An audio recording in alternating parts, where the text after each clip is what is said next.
Biko onye Igbo ibe m onye anya mmiri na ụtala ya pịara Jizọs n'elu obe ka na-ewute onye Igbo karịa nga mkpụrụ ọka tụrụ Maazị Nnamdi Kanu onye Igbo ibe ya. Biko isiokwu m na uhuruchi abụ agacha na aja isi awachie otu mkpụrụ ihe na-ewute onye Igbo. Mgbe ahụ onye Igbo ga-apụ gaala aja ga-agba aja si ya lekwa ihe ọ ga-eme ka o wee gboo mkpala akpa ya. O mechi ha si ya ma ihe na-ebe ka na-ebe. Biko ị ga-eji ntị onye Igbo n'obi onye Igbo, mana tupu anyị aga n'iru na ya bụ isiokwu achọrọ m ka m nkọwara gị otu ihe ka ị mata onwe gị dịka onye Igbo ma ị maghị onwe gị. Biko bịa, ihe a wụ otu n'ime ngwa agha ndị Igbo ji aka ha rụọ. Bịa nso nna. Ihe a wụ otu n'ime ngwa agha ndị Igbo ji aka ha rụọ. Mgbe ha rụchara ngwa agha chọpụta na a nọrọ n'ime ya gbaa egbe na o nwere mgbe ọ na-atụ mmadụ n'ime ya, ha eche echiche bịa rụọ nke a. Nwanne bịa nso. Ahụrụ nke mbụ chọpụta na o nwere mgbe a na-eme agba mmadụ egbe n'ime ya egbu onye ahụ. Ha bịa rụọ nke a, nke ọ ga-abụ agba ya mgbọ ya mịa ọ gaghị egbukwa onye nọ n'ime ya. Biko taa uhuruchi orie eji alọ bụkwa n'isi ije. Asị m n'isiokwu n'ụbọchị nke taa bụ agachala aja isi awachie. Biko ị ga-eji ntị onye Igbo n'obi onye Igbo ka anyị gaa ọfọ tupu anyị aga n'iru, maka okwu anyị dị n'ọfọ. Ọbasi dị elu ekekere ụwa Chukwu okike abịa ma ndị nna anyị gwara anyị na ọjị ka eji akpọtụrụ anyị si chukwu ya ekekere ụwa Chukwu okike abịa ma chi nke ndị Igbo. Anyị ekele gị n'ụbọchị nke taa bụ orie. Anyị sị ka orie rotere anyị ife ọma, ya ropụ ụtụ, ya ropụ ekworo anyị ụkwụ bịam. Anyị sị ndụ ndụ nka ndụ mmiri ndụ azụ mmiri ya tara azụ ha nwụrụ. Anyị sị ebe ya bere ugo ya bere nke esi bebla sika nke okwe anya. Anyị sị ka ọ kwụrụ mịara anyị mịarụ nwa iji anyị. Anyị sị ihe ọma ya mee nke ọjọọ ya ga-anya anya. Anyị sị ka nrọ ọma anyị pụta ihe kwa ụbọchị ka nke ọjọọ soro nrọla. Anyị sị ka ihe ọma anyị ka nke anyị. Ala m isi mụrụ m baba tara m ọjị. Ebe ha m iji baba ata ọjị. Ọkwa Chukwu baba ata ọjị.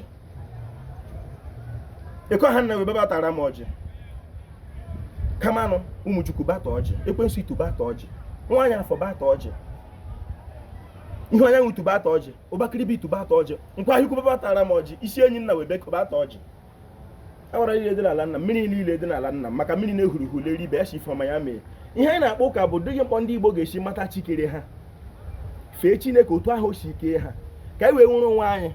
Maka na onye ọbụla nhapụrụ okpukperechi dị n'ala nna ya na-aga eme nke dị n'obodo ọzọ, ọ onye meriri n'ala nna ya ka ọ bụ.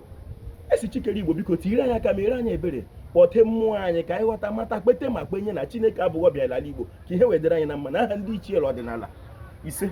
Asị m n'isiokwu m n'ụbọchị nke taa bụ agachala aja isi awachie. Biko anaghị akpagide ọjị ụka.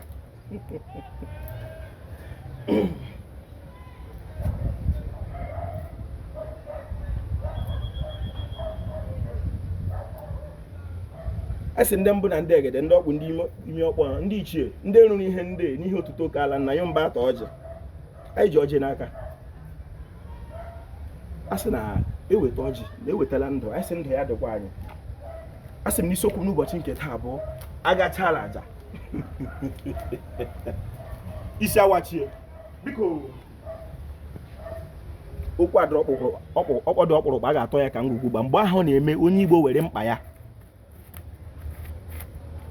gaa gbaa aja, asị ya lekwa ihe ọ ga-eme. Ndị ichie onye Igbo ga-eme ihe ahụ, ọ dị aja si ya chụọ ya chụọ chụcha ihe na-ebe ka na-ebe. Ọ bụ gịnị kpatara ya? Abụ m Mkpachukwu Ojiagbọ, a na-akpọ m Ojiọfọ. Abụ m onye olu okoro nke dị na Ọmahịa n'ime obodo nke Chineke. Ekelere m ha nweze, ekelere m Igbo wiwe, ekelere m ndị chiri echi n'ala Igbo, ma ndị dibịa na-agba aja ma ndị na-agba afa, ma ndị mgbọrọgwụ ma mkpa Ojiọfọ si onye chiri ya zere. Ọ ga-adịrị Igbo na mma. Igbo mma mmanụ o.